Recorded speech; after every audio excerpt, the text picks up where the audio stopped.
Xi Jinping, le secrétaire général du comité central du Parti communiste chinois, a réservé un accueil chaleureux à Nguyen Phu Trong à Beijing.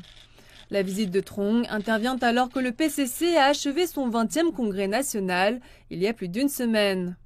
C'est également le premier voyage à l'étranger du dirigeant vietnamien depuis sa réélection au poste de secrétaire général du Parti communiste du Vietnam l'année dernière.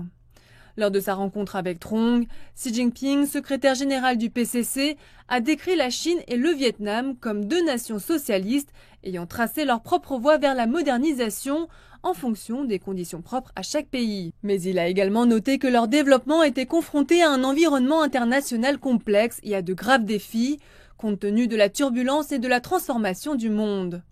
Xi Jinping a appelé les deux parties à œuvrer pour le bien-être de leur peuple et a déclaré qu'aucune force ne devait saper les fondements systématiques du développement de la Chine et du Vietnam. Nguyen Phu Trong a déclaré que le Vietnam tenait en haute estime ses relations avec la Chine, ainsi que son adhésion au principe d'une seule Chine. Il a affirmé que le Vietnam travaillerait avec la Chine pour améliorer leur compréhension et consolider leur confiance avec des échanges de haut niveau. Trong a déclaré qu'outre l'initiative La Ceinture et la Route, son pays accorderait également une attention particulière à la synergie de la Chine et du Vietnam dans le cadre de l'initiative Deux corridors et une ceinture économique. Le Parti communiste chinois et le Parti communiste du Vietnam jouent un rôle décisif dans le développement de leur pays.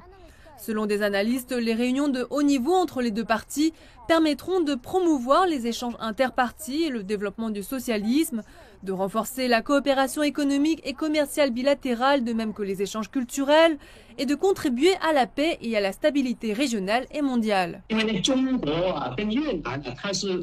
La Chine et le Vietnam ne sont pas seulement des voisins liés par des montagnes et des rivières, mais aussi deux pays dont les conditions nationales sont les plus proches du monde. Tous deux sont des pays socialistes dirigés par des partis communistes, et tous deux connaissent des réformes et une ouverture. La visite de Nguyen Phu Trong peut non seulement promouvoir les